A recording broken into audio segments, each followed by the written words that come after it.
I'm already out of the. I'm like, I saw the red light. I'm like, okay, I'm going out. I'm out. Run! Run. Red light, run. Okay. Is that from Squid Game?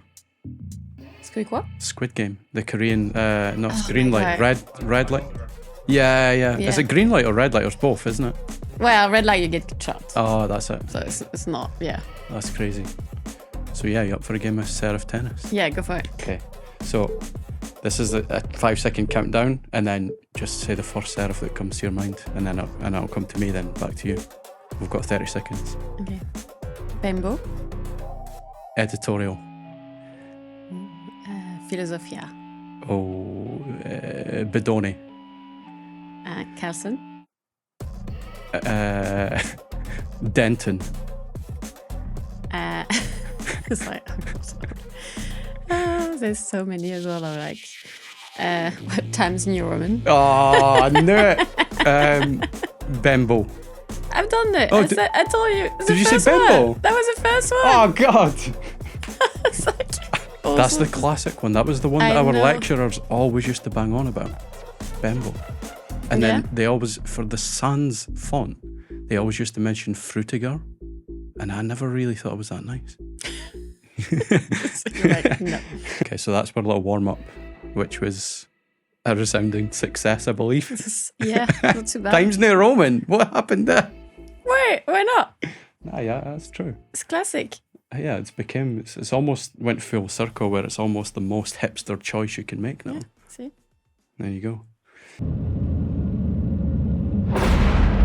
Welcome back to Sparks TV. Today's guest is one of the most honest and inspiring people I know. This journey takes us from burnout to breakthrough, from identity crisis to reclaiming a unique creative identity. Today, I'm joined by Cécile Dumetier, a French designer and art director based in London and the founder of Studio Omelette, a studio known for its specifically not specialised approach. Cecile, welcome to the show. Thank you, Paul. Thanks for having me. Are you ready to run the gauntlet? Yes, let's go into it. Whoa, let's do this. Okay, let's go. Okay, so Cecile, we're jumping straight into the deep end today. We're not messing about, we're going straight in, and we're chatting about something that many creatives would have experienced themselves and they can relate to. It's burnout. So you've been in the design world for about 15 years, at all the top agencies, freelancing, clients big and small. But 5 years ago, things took an unexpected turn. What happened? Yeah, 5 years ago, I had a burnout, but not like a bad week or a bad month, like a full-on burnout. So yeah, I just couldn't really get out of bed. Just getting out of bed was like a full-on marathon for me. Like everything was really dark. I was just exhausted. I just couldn't really. I couldn't just. I can't say function. Thanks. Yeah, exactly. Yeah, you just hit the wall. So I hit the wall. I couldn't function at all. I couldn't function for like my minimum like need. So I couldn't function as a designer, as a person. And did you see at that time, did you kind of almost feel that coming, or was it just like one day you just hit the wall? Or did you kind of feel like it was potentially on its way? No, I felt it coming. It's not like one day just like you hit the wall. It's like slowly. Yeah. You just like this love.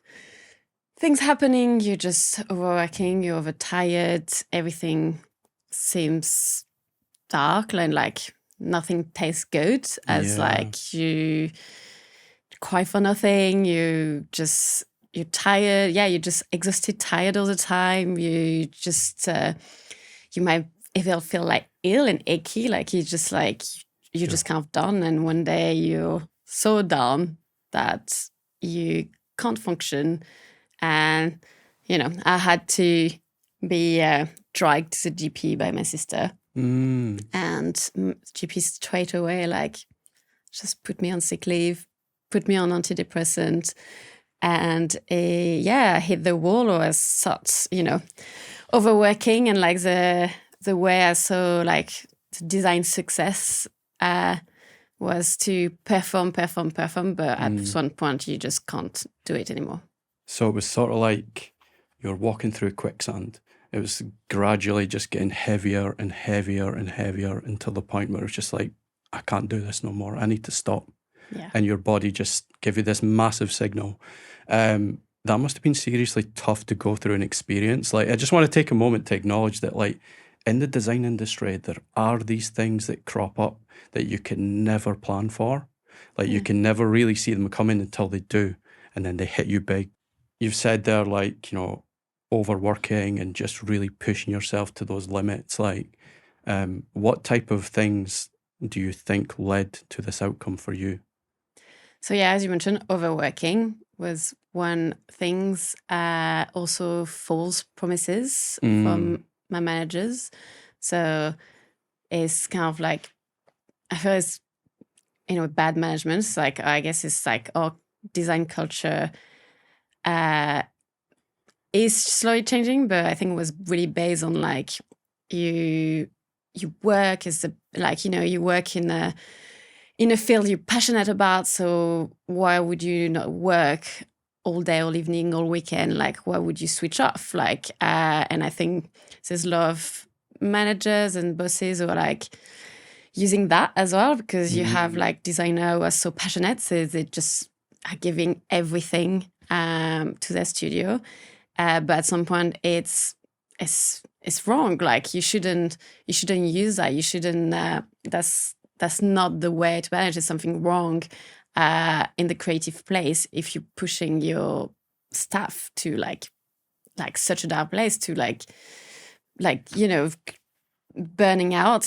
Take years to recover from something like that. Yeah. And also in a business side, like for me now running a business, I don't feel that burning out someone is even good for my business, because if I'm burning out someone, this person is not going to create any good job. It's not going to be productive. It's like, it's just like, I don't even understand why would you just do that to someone. Yeah. So they're going to question their capabilities because they're too exhausted to work properly. They're going to question even if they want to still be a designer today, because you end up in a place where you're going to hate design. Yeah. You're going to lose your spark. Yeah, you lose the spark, exactly.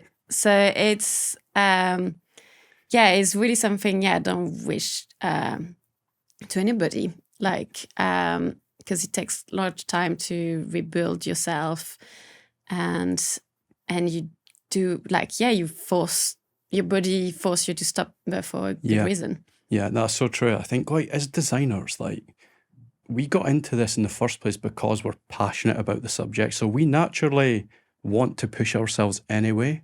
But when there's this sort of imposed sort of like jump on this treadmill and sprint every day, it's not possible. It's not long-term sustainable, right? Yeah.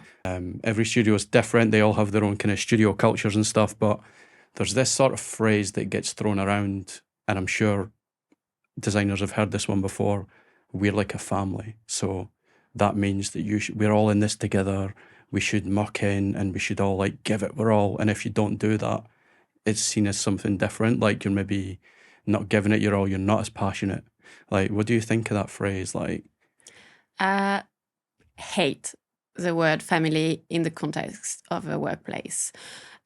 We should never say, oh, we're a family. It's a professional environment, and it completely blur boundaries. So you will feel guilty to not work extra hours because it's for your family. You will feel horrible even to quit a job because you're leaving your family. It's so it breaks any accountabilities from also the boss's side. Is just we're not a family, it's a business. Even if you're passionate about your job, it's a business. At the end of the day, we also work because we need to earn a living. You know, we live in a city like London with everything is expensive. So, you know, if and but also we're working so we can also enjoy life on the side. So no, like for me, it's something that should stop. It's unprofessional and you can like it's amazing if you get along with your colleagues, you become friends with them, like you have like a lot of respect also for like your creative directors or like any like that's fine, but and you can hang out outside of work, but like in work that's like we shouldn't be that. And also it can be really triggering for people because even like your family, like a lot of family are already toxic. Why are you going to bring that into work as well? Like you never know what family means for people in their personal life. So we should. That's so true. Like it does blur the boundaries, and it can be used as not like a weapon, but it's sort of like a loaded word that kind of can make you feel guilty at times. Like if you're not giving it 3,000% every day. And I think it's important to have boundaries, and it doesn't mean that you're not a team player. It doesn't mean that you're less passionate. It just means that you want to have a sustainable, healthy work practice and a kind of life inside and outside of work. And that's a good thing, right? Yeah, exactly. I think it means that you have time outside of work to be inspired as well. Because if all your hours are design, like when do you have time to read a book and go to an exhibition and go to see a movie and get inspired by also what's around you in general to bring back to your creative work? If you're just stuck at work. You need those cultural influences to actually enhance you as a designer. It's not just about technical ability. It's really not about that at all. It's about cultural influences and your vision, your input, which comes from all those different things, right? Yeah, exactly. So something's eventually got a crack.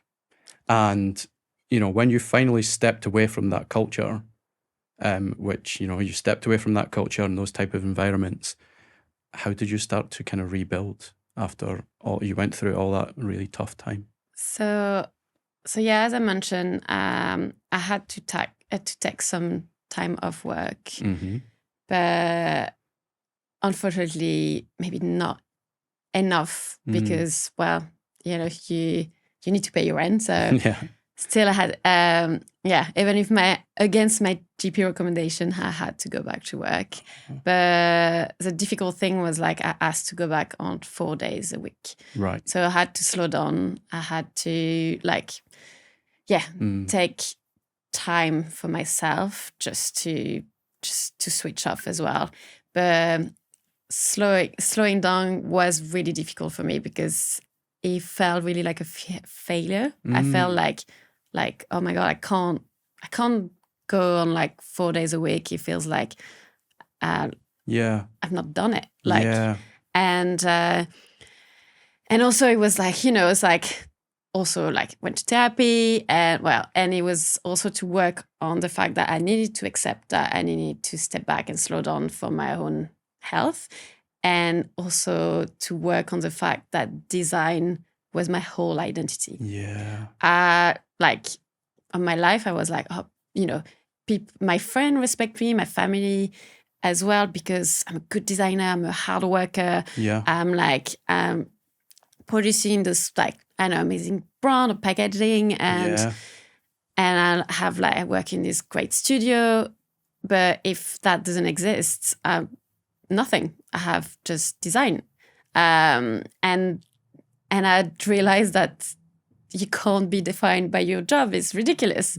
But it was just for me for a long time. It was that, and so even if the burnout was such a bad experience, it was like the wake up call of I can't of course I'm not just a designer, I'm a person as well, and but I had to go through that to realize that no, there's something else than being your work, even if you're passionate about it, and slowing down I needed to find something else, and I started to do ceramic. So I was going to say, so on the surface, everything looked great. You're working at great studios, you're coming up with great work, great team, everything on the surface looked like it was all fine.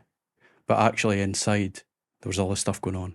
And I can't imagine how sort of confusing and sort of like tough that must have been at that time for you. Because like, this is the first time and it's a big thing, right? And you're kind of like confused. You're like, you don't know where to turn. So therapy helped, the GP slowing down, and then you found ceramics. Yes, and I found ceramics, and I started to go to a few classes, and it felt just so therapeutic. Like, Yeah. I think it was like, it's just connecting with clay, making something from scratch, and being messy and playing like if you're a kid, like you just, but also you're just not connecting, like you're not in front of screen. Yeah. You're full of clay, so you can't grab your phone. You have no laptop around, and just time flies. Like you can just be in the studio making pots for hours, and you're just looking at the clock, and you're like, oh, I've been here for like 3-4 hours. It's insane. It's almost the opposite of graphic design in a way. Do you know what I mean? Because like you're kind of like with graphic design, it's digital, and you're just always like connected to the kind of digital world. You're contained within your seat, your kind of desk, or your Mac and whatever. But then you go there, and it's like clay's everywhere. It's a mess. You make mistakes. Like it's splashing your face at times, and it's like it's the exact opposite of graphic design. But that's what you loved about it, right? Yeah, and I think I don't know if I would say it's the opposite, because it's more like maybe taking the time to explore more, which we sometimes stop to do because there's like tight deadline and client and feedback and everything. Like we don't have time to do all those exploration we love. But like, and I'm back at uni, we were taking those time. We were taking the time to just like sketch and collage and go take photos and do research in like design books and not like go straight online and see what's happening so true. And like on Pinterest or like anywhere else on our computer. But so I feel it's still like, so it's like going back to display and taking the time and embracing imperfection, because sometimes things doesn't work, but it becomes beautiful. And it was maybe on plan. And it's just learning a new skills as well. So, and also this is like, I guess this is like a hobby for myself. There's no client brief behind. It's just for me. And it's quite nice to have something for myself, because I feel design at some point, it was good. Like you might do like also obviously self-initiative projects and things like that, but when you don't even have time to do that because it's just work, and you're so exhausted that you don't even have energy or time to think of something else. Having ceramic for me is just, it's my happy place. That space to play and that kind of space to disconnect and kind of get back in touch with your senses, almost like that kind of hands-on sort of experience. And it really helped me to heal as well, because I guess you feel quite grounded. It's like you connected with like clay. It is quite like a different feeling. Does it kind of like almost like slow you down and you kind of like really tune into it? You just kind of really get that sort of hyper focus or that kind of flow state sort of thing? Yeah, I think it's a good way for me as well not to overthink. Yes. It's like there's no like crazy, sort of imposter syndrome or like deadline or like or many to-do lists or it's you just so focused on what you're doing. It's because I came to the throwdown session recently with you. You were teaching, and it's the first time that I've ever kind of tried anything like that, and it was great fun. Like I loved kind of like making a mess and stuff, but it's like you get your big lump of clay, then you need to do the sort of tower thing and then smash it down, and then you create this sort of the kind of You open it and and then you start creating the shape, but then sometimes it just goes wonky, but you're like, I kind of need to commit to this, and then I can just jump onto the next one afterwards. It's quite a liberating feeling, isn't it? Just to go, this is it, and then I'll move on. It's fine. Exactly. You just learn to let it go. So it's embracing, It's quite, embracing the imperfections and the sort of thing like that. I was going to say as well, like, do you not think like in this sort of post, like, I don't want to jump too far into AI and stuff, but in this post AI driven world, especially with graphic design, I feel like handmade things have gone up in value, or analog things. I think it's been more appreciated, the craft. Nice. After it's expensive because it does cost a lot. Like as like the material, like for example with ceramic, you know, like between the clay, the time, like the ceramicist will straw, will trim, like you have 2 firings with the energy cost as well. Who went up, so that's expensive. It's a big process. You glaze, like, you know, it's like, so between the materials, the time of the person, the energy cost is, one piece is like cost a lot. Wow. It's not been in mass production. So I think it's been more appreciated by people, but I think as well it's been people like Noz's Love Studio were opening to do classes from like woodwork to like, you know, terrarium making to ceramic. I think most of our job, we are like working for a computer, so people need to ground themselves outside of work and just do something with their hands. Love it. Love it. I love the fact that you found this kind of creative outlet that's also led to your healing as well. I think like all this sort of package, like all this thing is amazing. So you've been doing ceramics under the name, under the Muse Atelier C for a few years now. And I just remember actually, I think I met you for lunch around here actually a few years back. And it was when you were it was before you just got into it. You said, I'm going to just try something out. I think I'm going to try ceramics. And then it was like almost overnight, you went from beginner to absolute expert. And you've mentioned that it's your therapy and happy place, which I absolutely love. So I think like, let's just explore this space for a bit. Yeah. Well, I don't think it went overnight, but I got lucky because I found like this amazing studio with nearby. It's called Crownworks Pottery, and it's stuck in a muse. Like, you know, you're in London. It doesn't feel in London. The studio is beautiful, and the people I met there are so inspiring and so supportive. Like I didn't feel any competition in this space. And I did a few classes there. And at the time when I decided to go on 4 days a week, my 5th day, I will spend it there. And I was a technician there, and I will exchange, I will work against time on the wheel. I kind of started like that to see if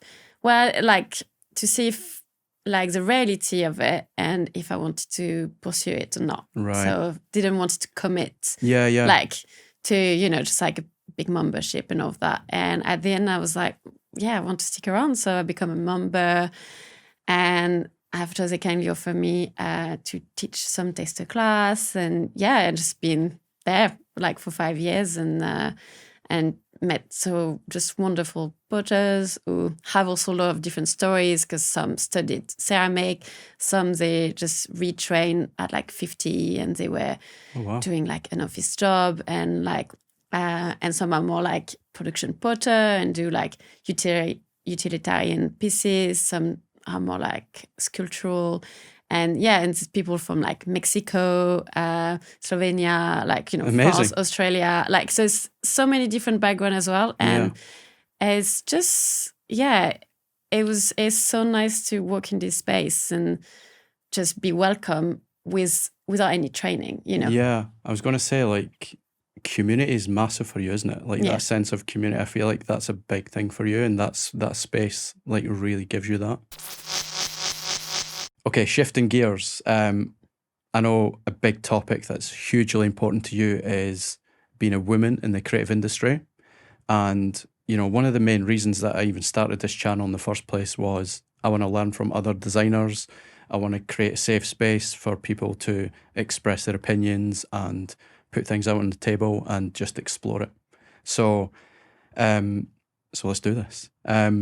So there's a big thing with gender imbalance within the design community, right? And it's still shocking that in 2025, there's only around 17% of creative directors in the UK are women.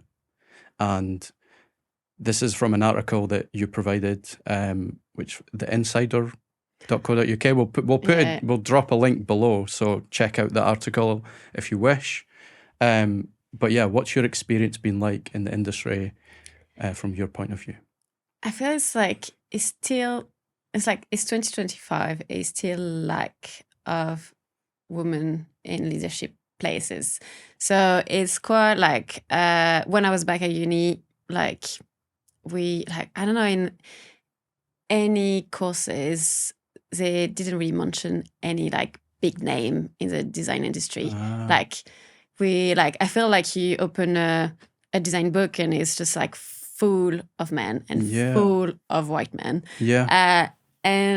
But they were not a lot. I think at the time when I was at uni, you had you still have Paula Scher, as a big name, but it's also, it's someone who is in New York. Yeah. I feel you also need European designers who are women, and there's some, but yeah, it was I think and because when you're a woman designer, you don't have this role model, or you don't think you can get there because you're surrounded or you're managed by one man. It's just white men everywhere. It's just which is so weird because you go to uni and more than half of the course, it's pretty 50-50 at uni, right? It's women, and you start a job and usually it's 50-50. It's junior designer, and more you go up and more you're I don't know, the women disappear. So it's just when it comes to this kind of leadership positions, it's sort of you just see a massive sort of imbalance and a sort of asymmetry with the actual amount of people, or the sort of percentage of male to female who are in the industry versus 17% are creative directors in the UK. That's a pretty low percentage if it's 50-50 at the beginning, more or less. Yeah.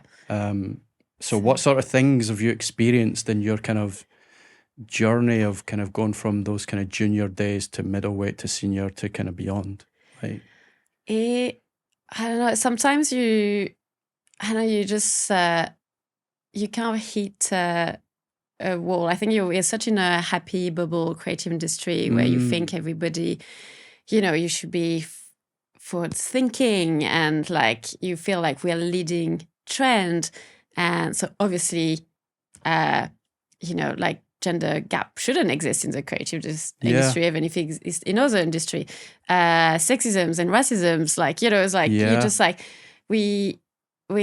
and you the reality is no, there's still a lot. And unfortunately, it's when it comes to development and promotion, I think a lot of women are held back. Yeah. And you also experience, when we tell my own experience from friends that, you might work in a studio and there's a specific Slack channel that rates women on their physique. Or there's they start to ask you a bit of your personal life, if you're planning to have a kid or not. But it's not a question they're going to ask you as a man. Never had that in my life, no. And especially now I'm getting closer to 40, so when I turn 30, that's question will come up more. Really? And you can see also women who go on maternity leave, and when they come back, how it's hard for them, you just well, you shouldn't, it's also you shouldn't, because you've been multitasking a superwoman for a year. So I'm sure you can come back and nail it and manage people if you're able to manage a kid. I'm sure you can manage a team. So it's, but but obviously lack of representation. And I think as women, we got told to not speak up and be quiet and not really ask for promotion, or just be confident enough to no, we deserve to be here. And most of the time we will do the job before being promoted. Yeah. And it's kind of, I guess it's good for your employers because you're already doing it. So why are you going to get a promotion? Yeah. And so, so I think it's been quite difficult. And obviously it's changing. Yes. Thankfully it's changing. Yes. But it's changing slowly. Slowly, very slowly. Do you feel like you need to operate at like 200% almost? Yeah. I do feel like we are overcompensating? No. Yes, yeah. We're like, so no, yeah, I think as women, most of women will work more. Yeah, like more hours more and just hour, go work above harder, and beyond. will like try to, it's like do double of the amount of, double of the amount of work or idea they've been asked to provide because they have to prove themselves twice more. Twice as hard. Twice as much, sorry. And have you, I guess when you transition and you kind of step into more senior roles and it's now on you to kind of manage junior members and stuff like that, have you experienced any other kind of like weird labels or kind of weird feelings that like once you try to assert your kind of leadership, like is there any sort of pushback that just doesn't feel right? Yeah, I think as a woman if you may lead, you may manage and lead amazingly, but you will get, are you too bossy? Are you too passionate about that? Like, and you're like, well, why? Like too passionate, too bossy.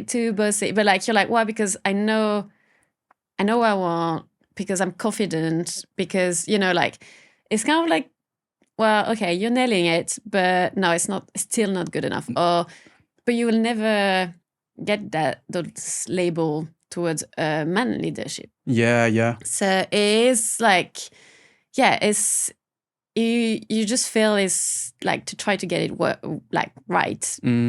It's you will never just can't seem to get it right. Yeah. It's like, okay, but thankfully, like no, like it's fine. I'm happy to be too bossy. Like like if I'm a boss, that's fine. Like I'm happy to know what I want, and like it's good to be confident. It's good, like if you have creative idea, you want to lead towards the end. And having that kind of being assertive and being clear, like that's part of the role. Yeah. So like you're doing a good job with that. So we spoke off camera and we mentioned Jessica Walsh as a good example of someone who's kind of pushed past, pushed kind of back on those narratives, and is a great example of kind of creative leadership in the kind of design world. So yeah, what do you think of that? Yeah, it was like Jessica Walsh is another example of like amazing talent. And when she joined Sagmaster as a partner and their studio becomes Sagmaster in Walsh, I think it was like around like 10 years ago. Yeah, yeah. The backlash, like it was like so many sexist comments. Really? It's like they were like, because I remember when like we graduated and it was like Jessica Walsh kind of graduated at the same time, but her work was on all the blogs, and it was like the next thing you know, it was like Sagmeister and Walsh. Yeah. But I didn't know that this happened. What was going on? Yeah, it was just, I think it's like a lot of people question how she got there. Okay. As a young woman. Right. Like, so instead of thinking like, oh my God, yeah, she's so talented, she nailed it, she's thriving, like, she's like Sagmaster, I guess, saw her as like the, I guess like, the nice things, and like, so like they work well together, let's bring her in as a partner. Yeah. Well, it was like, sexist comment are like, well, maybe they're not just business partner. Wow.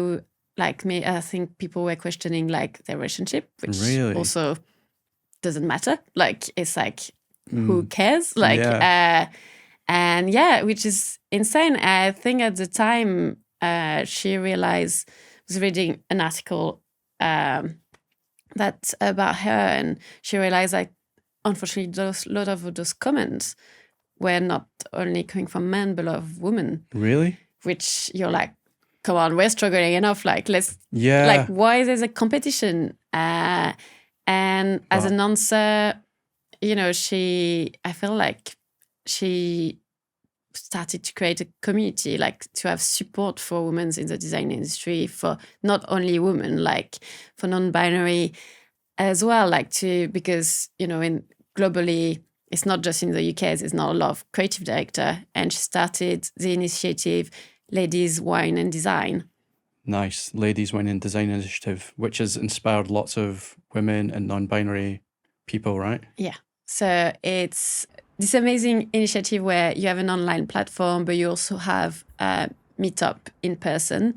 And she started in New York and now it's running like in so many cities. There's some in London as well. And so you can do like, you know, sometimes portfolio reviews, mentorship. And it's just like, yeah, just celebrating as well and rooting for the next person. Like, it's like why we shouldn't be in competition. We should celebrate each other. We should talk about all those talents. Yeah. From illustrator, photographer, creative director, like, and yeah. So now there's more. It's not just Ladies, Wine and Design. There's so many more initiatives, which is great. One I love, which is a non-profit organization. It's called Design Can. And yeah, it's this platform who is like amazing, give you like all the information to help and promote people from different backgrounds. Oh, wow. For like, so it might be like, so yeah, from different ethnicity, so like Black, Asian, or also like non-binary people, women, people with disability. And because there's such a lack of representation in the design industry. Despite all those challenges and those things that you've seen even firsthand, and like you're part of making this change yourself, like let's chat further about that. Let's chat more about this change and kind of women and inspirational women who are creating their own kind of studios, or a big part of the industry now that you see.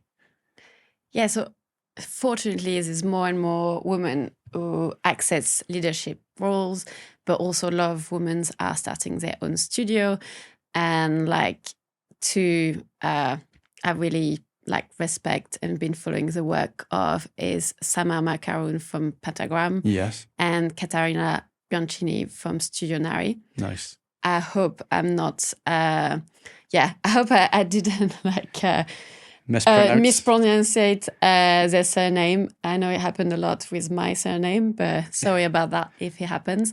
But yeah, I think they've been fostering like playful, collaborative, like workplace environment where like, you know, their employees are respected. And so their employees can be part of the process and can speak up really easily. Yeah. But yeah, and if you want to do a little ad, that's one of the work of Studio Nari. It is living things. We do love it. It's absolutely amazing. Love the design, love the test, you know. Yeah, it's, I mean, like tapping it, like you said, the kind of playful sort of design, like the living things, like with the characters, with the faces, like it's just such a playful brand, and it tastes great as well. It is great. So, I mean, those two are great examples. Like Samar, Pentagram is such a huge institution, right? It's like to become a partner there is a big deal, and she's really kind of like at the forefront of that. And also, you know, Katerina with Studio Nari is absolutely crushing it. Like they've gone, like they've just taken off, like over the last X amount of years. Like they've absolutely, like they're flying. And it's so cool to see like the kind of culture that they're creating, and it does feel a bit different, their studio, to the rest. And I don't know if that's maybe because of the individual that's at the forefront of that. I'm guessing. I don't know Katerina personally, so and I've never worked there. But yeah, I guess you know, if they all about exploration and playing, and like it does feel like you can see it in their work. That energy. But also, you know, it's like, I think it would be the type of studio, like get a lot of inspiration from like the art world, so it will look different. Yeah. It definitely looks and feels different. They've really captured this energy, and like I think it really cuts through. So earlier this year, you were in Barcelona and you met Samar at the Off Festival, right? Yes, I did. It's first time I met Samar in person, and I have such a good memory of it because Wow. we just caught up quickly. So she was busy. She was giving a talk there. Did you go there to kind of see her talk initially, or was this That just by was, pure chance? It was one of the talk I wanted to see. Wow. And also, it's like we have a few mutual friends from the industry, Oh, cool. but I never met her in person. Yeah. I really wanted to, and I thought like that was like a good opportunity.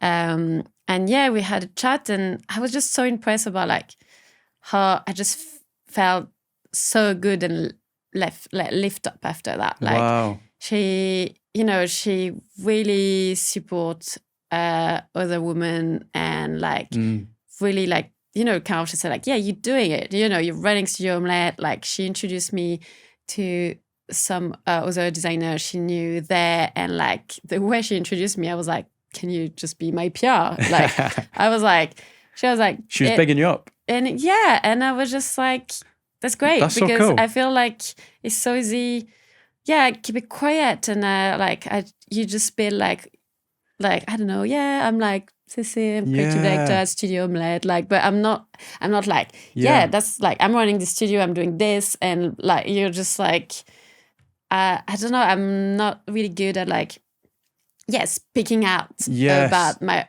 own work. I'm really good at speaking like out and like celebrate other people. Got it. But I feel like myself, I'm always like, a bit more reserved. I'm more reserved. And she was like, you're doing it and you're doing great. And we were just having amazing chat, and talk was like super inspiring as well.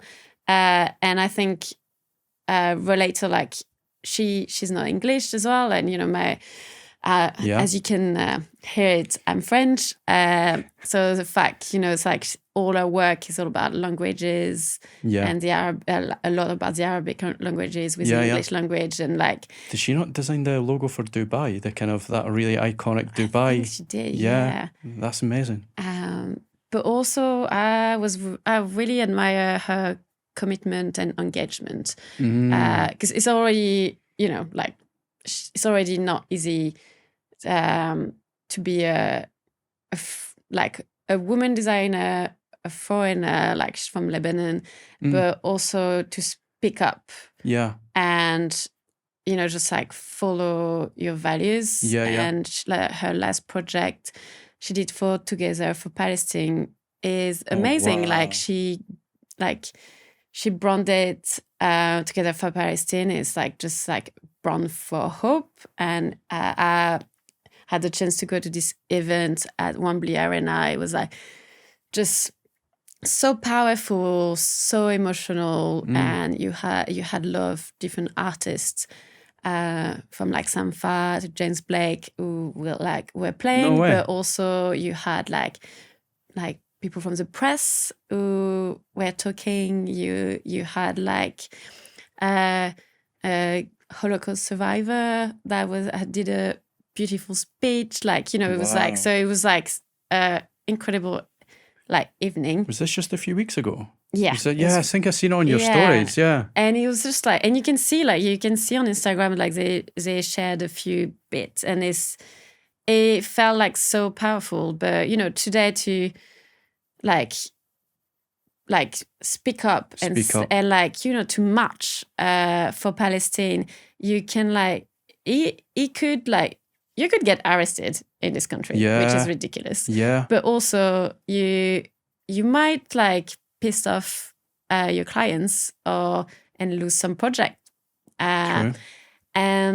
But no, and I feel that's exactly the time of meaningful work I want to create as well. Like, nice. At some point, like when I studied design, I really believe design can change the world or can help changing the world. Yeah, definitely plays a big part in it, right? And like, so Sama's latest work for Together for Palestine for me is exactly proving this.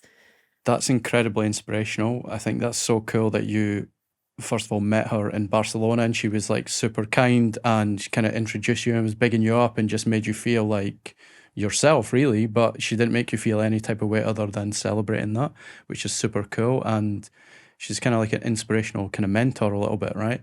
And you've also been mentoring as well. You kind of give back with mentoring as well with D&AD, which is super cool. So, how's that experience been for you as a mentor? Yes, it was really good. I feel like I personally never had a mentor, and I think it's never too late. Like I'm definitely looking for one for myself, my business. And I really wanted to mentor because I experienced a lot of different things. I made mistakes. I hit some walls, and I don't want people to have to make those mistakes to learn. And also when I moved to London, so I studied in Paris and I moved to London after working for a year. And when I moved here, I couldn't speak English. I didn't know the industry. I didn't have tutor or mentor network. And so I felt I had to start from scratch, which was quite difficult as well. And like this, and I'm not the only foreign designer. So obviously, depending on countries, cities, sometimes it might work a bit differently, like the way you apply somewhere, the type of work and labels you give yourself, if you're a graphic designer, an art director, it's those little changes, and also just connection. So I'm on tour at D&AD Shift, which is this amazing initiative that D&AD do every year. So they have a group of 20 people who didn't go to uni. So they're self-taught creative. And they do evening classes for 5 months. And each student is partnered with a professional to mentor them as well. And they get also life brief, from brand like Penguin Books or Adidas. It's a really well-run program.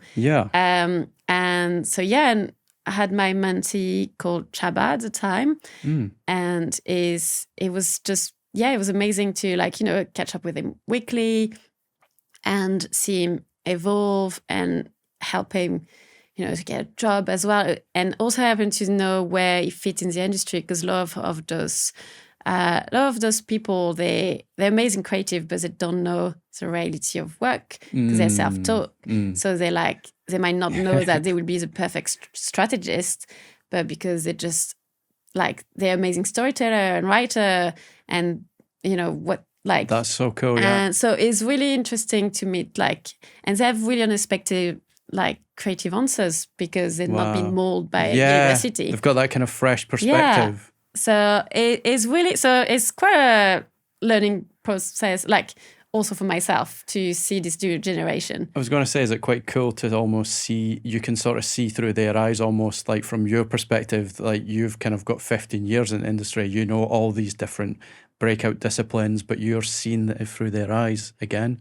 That must be a really cool experience. It is really good. I would love to do it again, and I will recommend to anybody to check it out, because every year, you have 20 graduates who are looking for jobs as well, and I think they deserve definitely a place in the industry. Do you know what? I'm going to check it out, because I never knew about it until I kind of checked out a bit of research on your LinkedIn page before the podcast. And then I went down and I saw D&AD Mentor. I was like, oh, wow. I had no idea. We've known each other nearly 10 years and I had no idea. But that sounds like a really cool thing. And I think it's definitely worth checking out. So I think it's really cool that you're giving back, again, that kind of generosity. But again, I guess it taps into that notion of being kind of drawn to community. And it is this whole industry is a community. There can be a certain thing where some people want to just look after themselves, and I think it's quite a lonely pursuit if you're to go down that road. But actually, if you kind of connect with others and go on the journey with others, at different stages of your journey and theirs, I think that makes it a much more enriching experience. Yeah.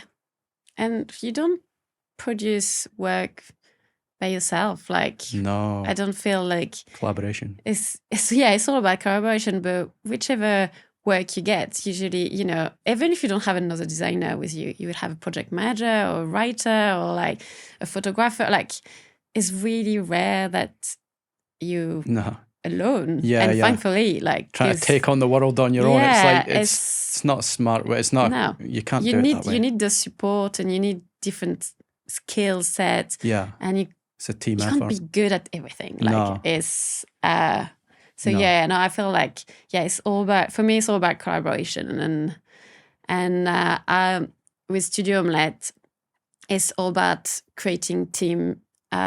Depending on the project. Yeah. So, So I was going to say, before we jump to Studio Omelette, because that's the last chapter, before we do that, is there any other kind of inspirational women in the industry that you would like to highlight, just kind of to end this chapter, and we can move on to the Studio Omelette and how you kind of reclaimed your creative identity?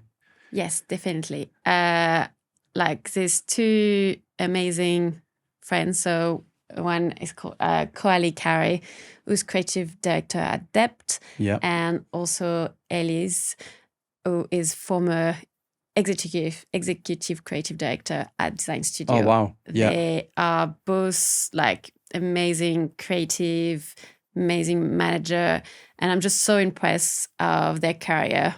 Because I'm like, they managed to do it. And they created like award-winning brands, but also like they managed like massive team, and they had to present in front of like big room of like white men stakeholder. Like That's it's quite a daunting prospect. And they're just nailing it. And I'm sure it's not been easy. But for me, definitely inspiring woman that I'm lucky to have in my life as well.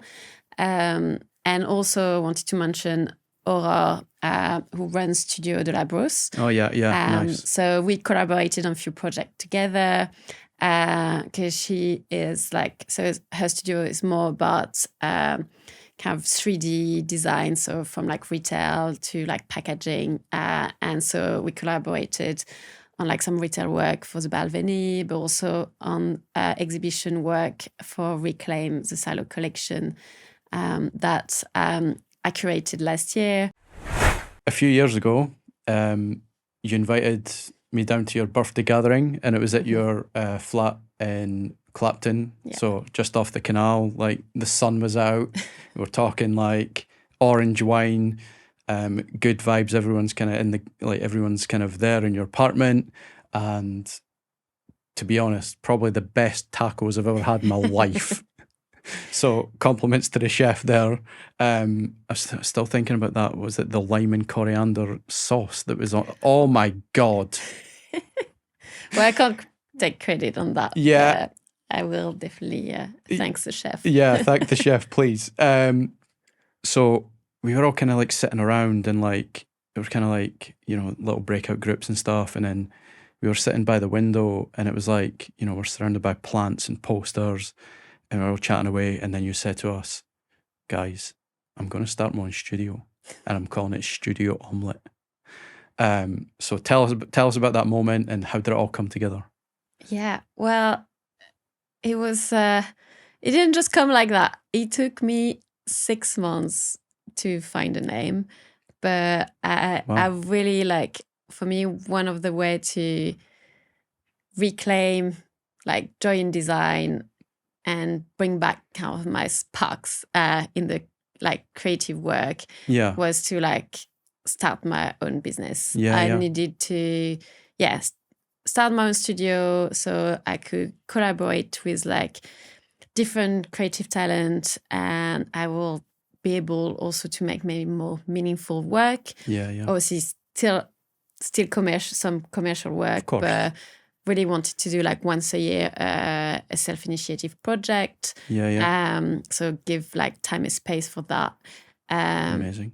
But Studio Omelette, I think it took the longest was to find the name. It was quite challenging to I really want to It's so hard to come up with a name, right?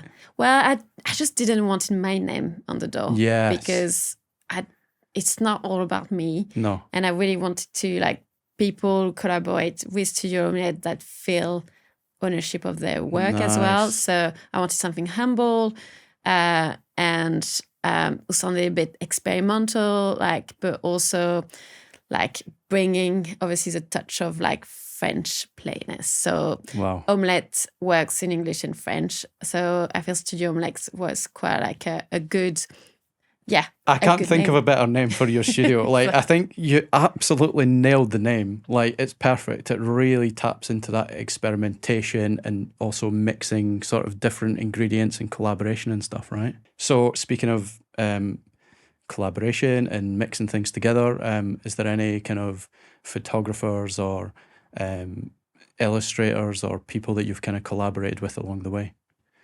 Yeah, so I've collaborated with a few artists, illustrator, photographer. One of my favorite projects I created while I was at Hair Design was for the Balvenie, so the Scottish whiskey. Oh, nice. And I collaborated with two paper artists. Oh, cool. And so one is Julia and the other one is Owen. And we shot after their work with the photographer Mitch Payne. Yeah. And it was just beautiful craft. And it's just so nice to see also the behind the scene of the making. But it was really interesting to come up with the concept and sketches and contacting those different artists and see which one would be the best match and going until the end and finishing the campaign for it. Do you quite enjoy working with other creatives and seeing their process and how they do things? Yeah, I think it's just amazing because I can't do that job. I was so but you appreciate it and seeing them do their thing. And I think I'm really good at bringing people together and the right talent together. Nice. So coming up with the idea, the concept, how selling to the client and finding all those amazing talents to work together to bring it to life. Which is the role of the creative director, right? You've got to be that one that kind of sees that vision and you sort of curate the right talent and the right people to kind of bring that to life in the right way. And it's just interesting as well to work with the talents after with Mitch, for example, we connected well. So we worked again together. Oh, nice. On another project. Same with Ruth Ward, with another photographer, which we did amazing collaboration called Nature Mort. Oh, yeah. And it was this photographic exhibition. You know what I was going to say? I was going to say, that collaboration you've done with Mitch, with the kind of the eggs, the kind of still lifes of the eggs and cracking it and creating these different kind of still lifes. They're amazing. And also the one with the mushrooms as well, right? Yeah, I love sometimes there's downtime, so there's no project, no admin to do, and I'm sketching, coming up with idea will maybe never happen, and some I make them happen. So yeah. With Mitch, we did sometimes we just meet up and just play around, and it made all those experimentation might lead later on to maybe be used for real project and clients brief. Say show as example the type of composition and lighting and mess we've done and how we took such an humble ingredient as an egg to create those beautiful photos. Or it might just be just a nice experimentation just for us as well. I love that in terms of first of all, you're not waiting for permission. You're just having a play, which is the kind of space you've created with Studio Omelette. You can give yourself that license to play and create. Super cool. But the fact of it's an everyday object or food stuff. And I might be totally wrong here, but were those mushrooms from Tesco as well? The ones that you... No, they would not. Because they look like artwork, but... They are from a lovely corner shop who have a beautiful selection of mushrooms. Champignon. And they... No, not from those guys. I don't know where I got that idea from. No, because if you go to Tesco, they would just be wrapped in plastic, and it's so annoying. Okay, yeah. But no, they're like quite common, like mushroom, let's say.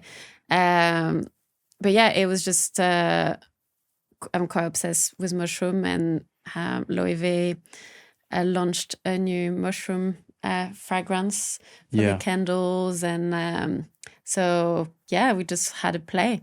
Nice.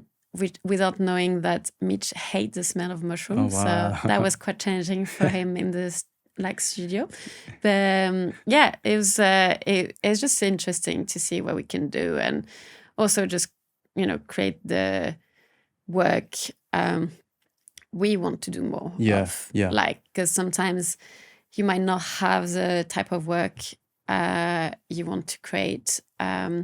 So it's like, clients might not approach you because you've not done before, but if you take the time to experiment and do the type of work that you want to do as well for commercial projects. Amazing. Do you know what I also love about the Studio Omelette kind of studio and brand is the word mark and the kind of treatment that you created with that. So what was the concept there? Well, as we mentioned, experimentation. So on the website, you have the word mark who kind of bleeds, like it's runny, like a runny egg. Nice. And so it's like the letter kind of run into each other and bleeds into each other. So you have this kind of a bit of like, different eggs make an omelette. And so it's different creative talents who come together. But yeah, so I collaborated with a type designer and a web developer to create the site. So we had like this bespoke typeface and also created this tool so we can generate those word mark and this effect that you can play with online. Amazing. Yeah, it's like an interactive thing. So your cursor follows it around. It's always different every time. Like, absolutely love it. Super cool.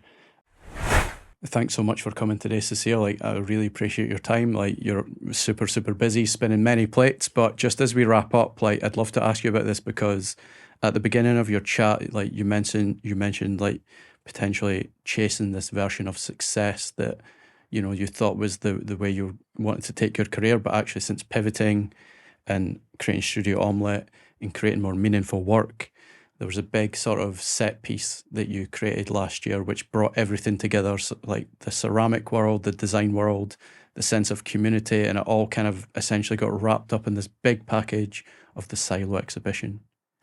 Yes. How was it? It was amazing. I can't believe it's already been a year. So I created and designed, so reclaim the Silo collection. So it was an exhibition. It was part of the London Design Festival. Oh yeah. So we exhibited at Silo, so the restaurant in Hackney Wick. So like the whole idea. So it was about sustainability and inspired as well other craft and makers and about community because I commissioned a ceramicist to make a glaze with the wine bottle Silo have. So they like crush them into sand, and after we created this glaze, and I commissioned 22 potter, including myself, to create a piece and glaze it with this Silo glaze.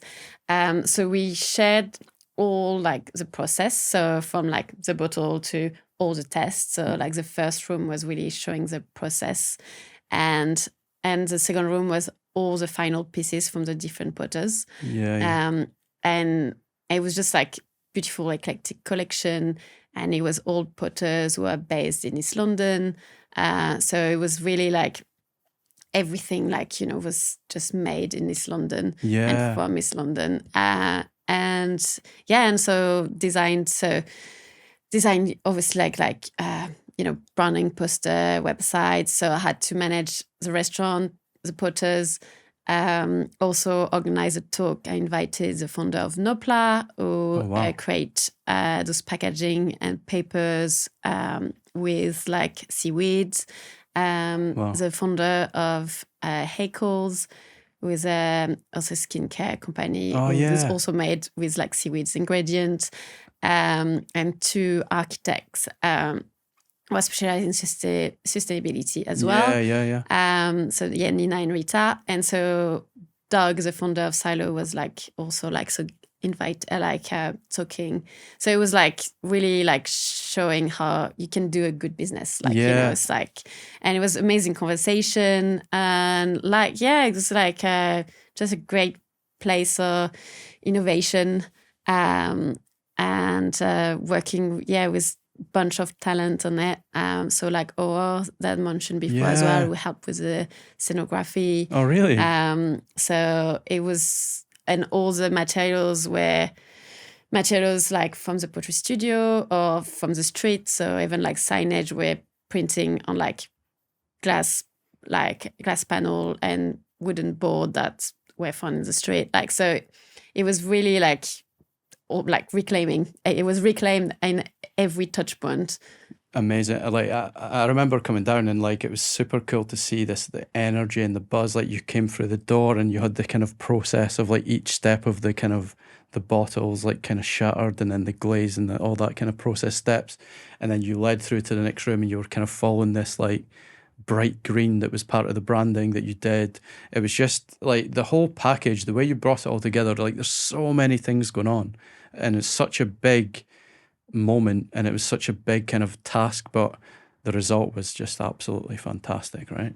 Thank you. It was really like is exactly like the type of project I'm really trying to like create once a year as well. And bring people together. And you know, this one was like about sustainability as well and craftsmanship, but it's like, you know, what else? I don't know, like next year, 2026, not sure what would be the next project, but is a lot about people. And, you know, I think like the biggest thing, like maybe from my side, like looking in is like, it's called Reclaim. And it's the whole thing about reclaiming your creative identity, just that it really is summed up in this whole experience, going from burnout all the way through to kind of going on that journey of like, you're not quite sure. And then you set up Studio Omelette, you create this big set piece, big experience for everyone. Fantastic. Cecile, thank you so much for coming today. Thank you for sharing your story. Like, I know you're super, super busy spinning multiple plates, but your honesty, generosity, and strength and vulnerability is so inspirational and much appreciated. So thank you so much. Thank you so much for having me. It's been great. And it's fast, right? It just goes. It goes so fast. I don't know. We could talk again. Like, we could talk for hours. But no, thanks for listening, and thanks for always being quite supportive as well, because it's a lot of topics we chatted about. Also just over coffee, over just lunch. So I feel like it's just nice to have allies in the design industry. We're going to end on a quick lightning round. Okay. So just quick, this or that. Yeah. Like, don't overthink it. Cool. Coffee or matcha? Matcha. Design or ceramics? Ooh, damn it. That's hard. Design. Sans or serif? Serif. What's your best way to disconnect from work? Ceramic. Monica or Rachel? Rachel. Wow. Okay, and what's your favourite type of eggs? Scramble. Not omelette? No. What? Unbelievable. That's a wrap. Thanks for watching, guys. Like, comment, subscribe, all that good stuff, and I'll catch you in the next.